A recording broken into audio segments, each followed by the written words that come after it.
Ada beberapa hal yang bisa membuat kita khusyuk dalam sholat. Ini sangat penting sekali kita ketahui agar kita bisa mengamalkannya ketika kita sholat. Ketika kita sholat, kita amalkan sehingga kita bisa khusyuk dalam sholat kita. Sebagaimana yang dijelaskan oleh Ibnu Rajab dalam kitabnya Az-Zull wal Inkisar lil Azizil Jabbar. Kitab ini dikenal dengan al-khusyu' fi shalah.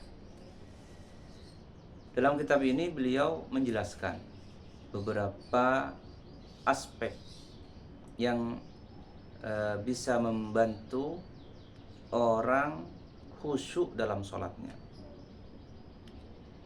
Pertama, yang harus diperhatikan ialah sujudnya. Ketika sujud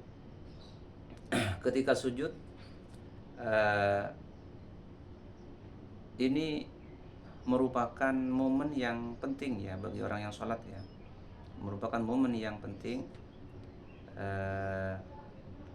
yang mana ketika tahu cara-caranya, insya Allah kita bisa khusyuk dalam sholat kita. Ada beberapa keterangan, di antaranya satu riwayat yang diriwayatkan oleh Muhammad bin Sirin, Ibnu Sirin ya. Dalam riwayatnya Ibnu Sirin menjelaskan bahwa suatu ketika Rasulullah Shallallahu Alaihi Wasallam menunaikan sholat, tetapi Rasulullah melihat ke arah atas, ke langit. Shalla wa rafa'a ra'sahu ila sama.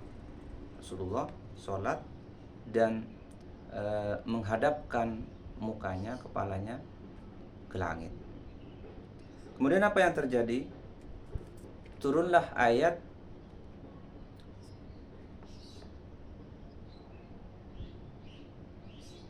alladzina hum fi salatihim khashi'un. Qad aflahal mu'minun alladzina hum fi salatihim khashi'un.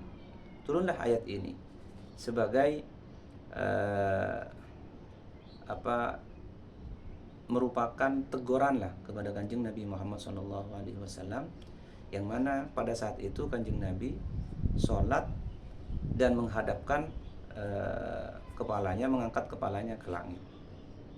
Kemudian ditegur oleh Allah Subhanahu wa taala dengan turunnya ayat qad aflahal mu'minun, sungguh bahagia, beruntung orang-orang mukmin.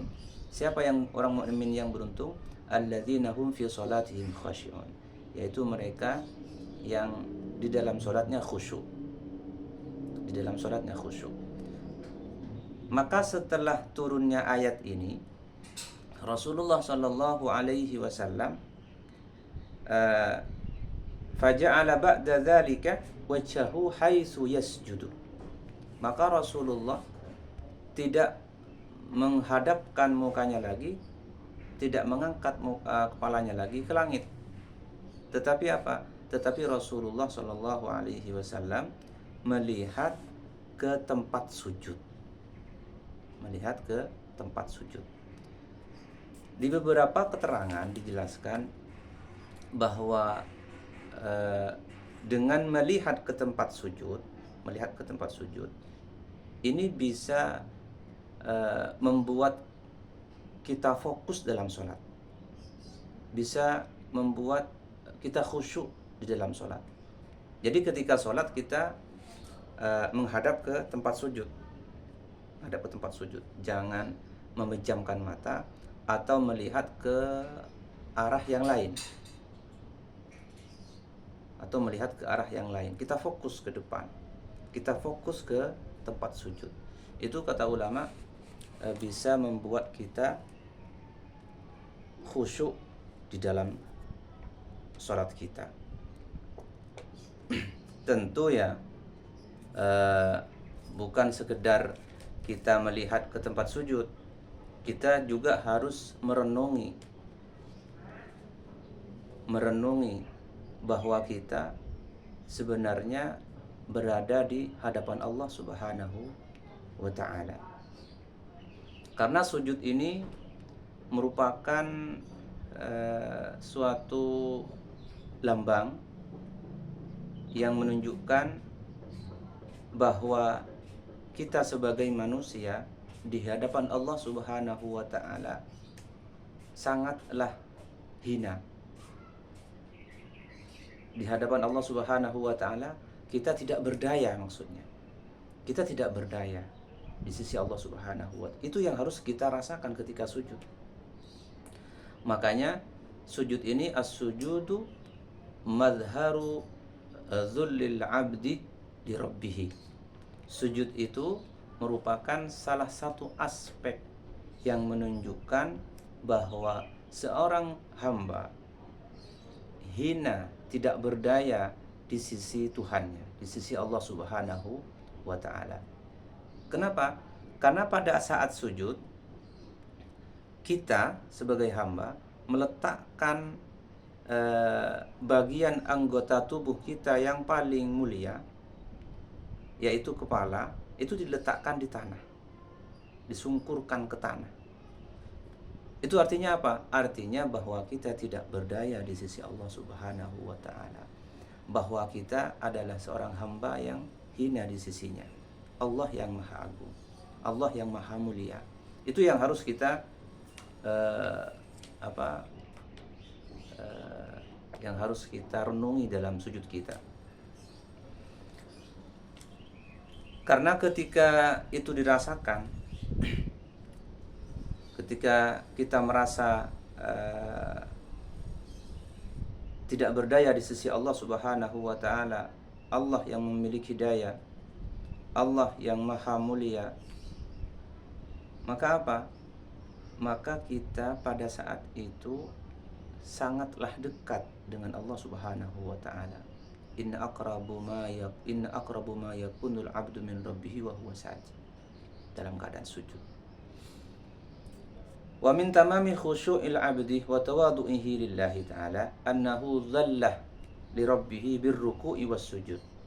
Wa wasafa rabbahu hina idzin bi sifatil 'izzi wal kibriya'i wal 'azamati.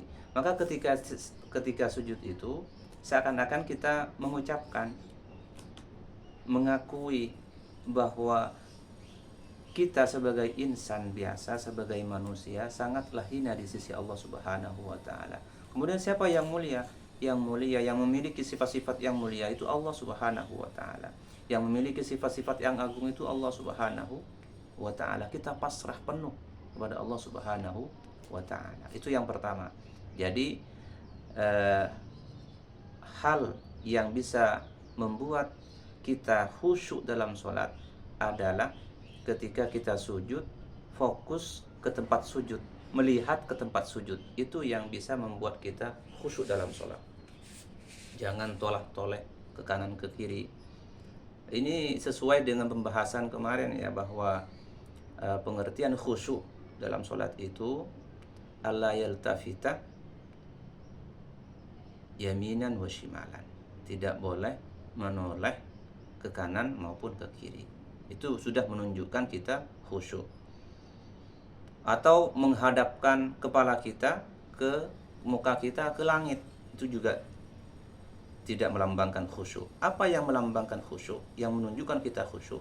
Ketika kita fokus ke tempat sujud. Mudah-mudahan kita bisa mengamalkan. Nomor 1. Nomor 2, yang bisa membantu kita khusyuk dalam sholat ialah ar-ruku. Nah, ini harus kita perhatikan ketika ruku. Ruku itu apa? Ruku itu adalah zullun bi dhahiril jasad. Menghinakan diri kepada Allah Subhanahu wa taala, tentu menggunakan jasad kita. Jasad kita tunduk kepada Allah Subhanahu wa taala secara jasad kita tunduk kepada Allah Subhanahu wa taala. Namun harus juga disertai dengan apa? Disertai dengan peresapan, pengakuan di dalam hati bahwa bukan hanya jasad kita yang tunduk kepada Allah Subhanahu wa taala, tetapi hati kita juga tunduk, hati kita juga ruku kepada Allah Subhanahu wa taala. Warka'u ma'ar raki'in, rukulah bersama orang-orang yang ruku. Bersama orang-orang yang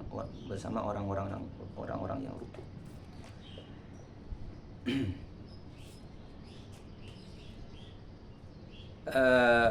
Maka Rasulullah Shallallahu Alaihi Wasallam ketika ruku membaca khasya'alaka sam'i wa basari wa mukhi wa 'izami wa mastaqalla bihi qadami. Rasulullah membaca ini, ya Allah, pendengaranku, penglihatanku, otakku dan tulangku khusyuk, fokus kepada Engkau wahai Allah. Jadi ketika anggota badan kita tunduk kepada Allah Subhanahu wa taala, kita harus menyertakan hati kita juga tunduk. Hati kita juga tunduk kepada Allah Subhanahu wa taala. Ketika ruku itu melambangkan kita tunduk kepada Allah. Ya, kita tunduk kepada Allah. Tetapi jangan hanya jasadnya yang tunduk, jangan hanya jasadnya yang ruku. Hatinya juga ruku. Hati kita harus merasakan kita dalam keadaan ruku, tunduk kepada Allah Subhanahu wa taala.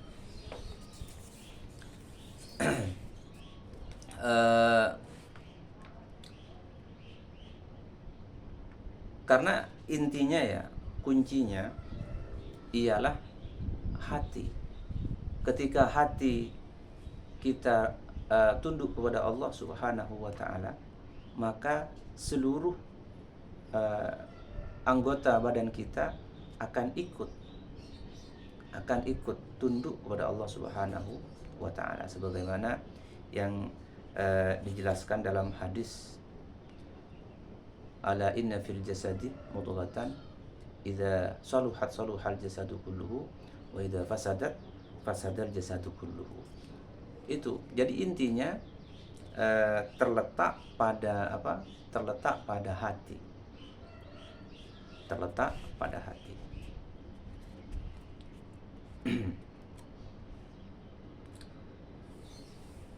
Intinya terletak pada hati. Jadi yang bisa membuat kita khusyuk dalam sholat, kita ketika ruku harus menyadari bahwa kita berada di sisi Allah Subhanahu wa taala, bahwa kita berada di hadapan Allah Subhanahu wa taala, bahwa kita sedang tunduk kepada Allah Subhanahu wa taala. Itu yang harus kita resapi, kita rasakan dalam hati kita, kita renungi dalam pikiran kita. Insya Allah sholatnya bisa khusyuk. Sholatnya bisa khusyuk.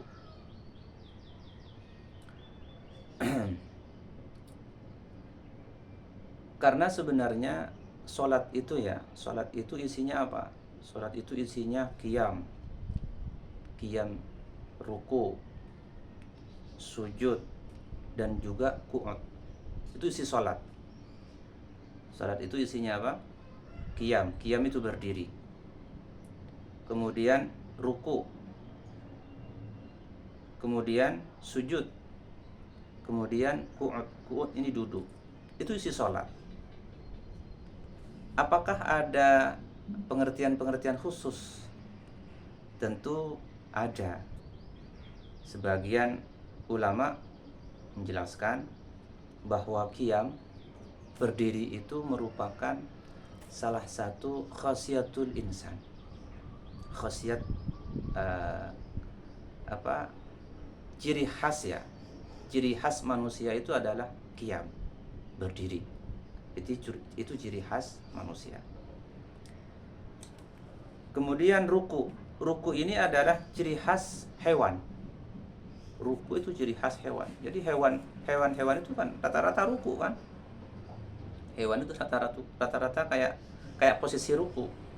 Seperti apa? Sapi, ya, kambing, singa, apalagi kuda. Itu kan seakan-akan seperti posisi ruku. Itu adalah ciri khas hewan. Ruku ini adalah ciri khas hewan. Kemudian sujud. Sujud ini adalah ciri khas tumbuh-tumbuhan. Ciri khas tumbuh-tumbuhan. Sujud ini melambangkan ciri khas tumbuh-tumbuhan. Tumbuh-tumbuhan itu sebenarnya sujud, dalam keadaan sujud. Qu'ud, duduk. Duduk ini apa? Ciri khas apa? Duduk ini adalah ciri khas benda-benda yang mati, benda-benda yang keras. Seperti apa? Seperti besi, seperti batu, seperti apa yang tidak bergerak. Sesuatu yang tidak bergerak, itu ciri khasnya apa? Ciri khasnya duduk, artinya berdiam, stagnan, berdiam diri. Jadi ketika ruku itu sebenarnya kita sedang melepaskan ciri-ciri khas hewan. Ciri khas hewan itu yang paling utama apa? Yang paling utama ciri khas hewan itu adalah syahwat. Ciri khas utama syahwat. Syahwat ini adalah ciri khasnya nafsu. Ciri khasnya nafsu. Jadi ketika kita sholat, ketika dalam keadaan ruku, bagaimana kita bisa melepas semua sifat-sifat hayawani kita, sifat-sifat hewani kita, yaitu melepaskan syahwat, melepaskan hawa nafsu kita di saat sujud. Maka di saat ruku, ketika ruku itulah kita harus merasa bahwa kita berada di hadapan Allah Subhanahu wa ta'ala. Yang nomor 3 yang bisa membantu kita khusyuk dalam sholat adalah adamul iltifati yaminan wa shimalan.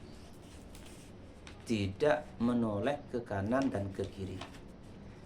Kata Ibnu Rajab, iltifat ini ada 2. Ada 1, adamu iltifati qalbihi ila ghairillah.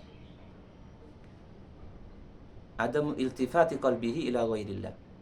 Hatinya tidak menoleh kepada selain Allah. Fokus kepada Allah Subhanahu wa ta'ala. Ketika sholat fokus kepada Allah. Usahakan ketika dalam sholat usahakan tenang, tentram, ingat kepada Allah Subhanahu wa ta'ala. Kita merasakan seakan-akan kita melihat Allah. Kalau tidak bisa melihat Allah, seakan-akan kita dilihat Allah Subhanahu wa ta'ala, disaksikan Allah, sholat di hadapan Allah. Itu yang harus kita rasakan. Jadi yang terbayang dalam pikiran kita, yang ada di dalam hati kita itu hanya Allah, bukan selain Allah. Tentu ini harus melalui latihan-latihan ya. Harus melalui latihan-latihan, tidak mungkin langsung sampai pada tingkatan yang seperti ini. Nomor 2 ialah adamul iltifati bil basari yaminan wa shimalan. Tidak menoleh ke kanan dan ke kiri menggunakan fisik kita, mata kita. Jadi mata kita tidak menoleh kanan kiri. Tidak menoleh kanan kiri. Tetapi apa? Wa qasaran nazarah ala mawdi'is sujud. Memokuskan penglihatan, pemandangan ke tempat sujud. Insya Allah kalau ini bisa diamalkan, bisa kita praktekkan, khusyuk. Kita bisa khusyuk dalam sholat. Ada 3 poin ya. yang bisa membuat kita khusyuk dalam sholat. Pertama, ketika sujud harus fokus ke tempat sujud. Ketika ruku harus lintaskan dalam pikiran dan hati kita bahwa kita tunduk kepada Allah Subhanahu wa taala, bahwa kita berada di hadapan Allah Subhanahu wa taala. Nomor 3 ialah harus kita fokus, tidak tolah-toleh. Fokus kepada Allah Subhanahu wa taala. Baik penglihatan kita fokus ke tempat sujud maupun hati kita. Hati kita fokus kepada Allah Subhanahu wa taala. Kalau 3 hal ini bisa kita praktekkan, bisa kita amalkan, lambat laun insya Allah kita akan sampai pada tingkatan sholat khusyuk. Bukan hanya sholat kita bukan hanya sekedar membatalkan kewajiban saja. Mudah-mudahan bermanfaat dan mudah-mudahan kita sama-sama bisa mengamalkannya.